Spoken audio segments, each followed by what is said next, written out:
are often asking about is how to deal with their children's feelings. Usually they're quite happy with the positive feelings when they're happy. It's usually the negative feelings when they're really upset or really angry. And a good way of dealing with this is acknowledging feelings. If we acknowledge our children's feelings, we can help them to calm down quicker. It shows them that we've noticed how they're feeling and that we're interested and concerned. And it also opens up channels of communication. It gives them an opportunity to talk to us about whatever's going on for them.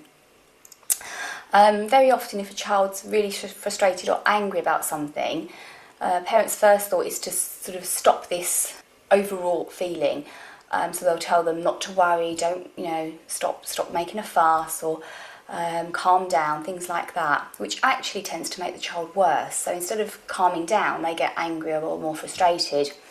If we just acknowledge what they're feeling and just say what we see, so for example, if a child's very angry, we just actually say that to them. I can see you're very angry, or you seem very angry, or you look very cross. Then that can help them to start to calm down.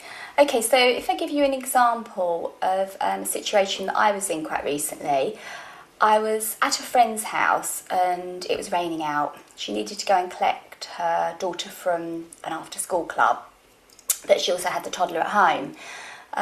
Obviously didn't want to take the toddler out. The toddler had had a cold recently and with the pouring rain, so I said I would be quite happy to watch her.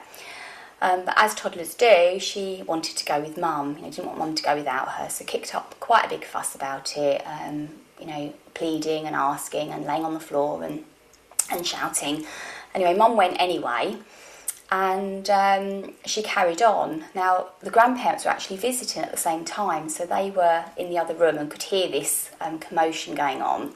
Came in, were offering the little girl biscuit, did she want to play? Lots and lots of placating going on. But toddler was having none of that.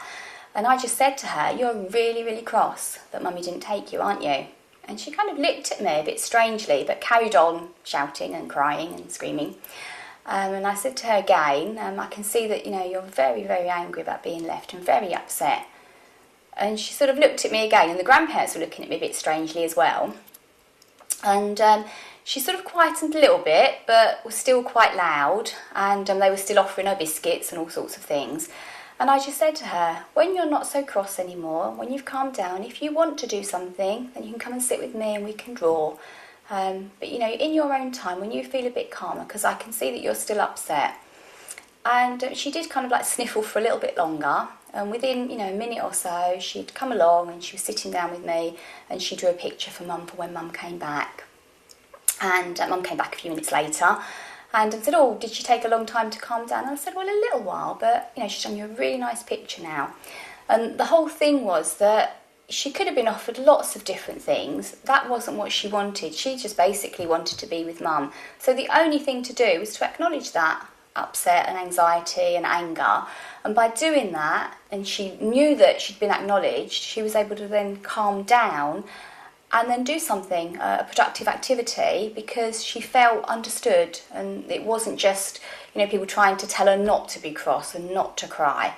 It was someone saying to her, it's okay to be upset, it's okay to be angry. Once you've expressed that emotion, then you can come and do something else. So it really worked well, just acknowledging her feelings to help her to calm down. So it's a really good illustration of how powerful it can be.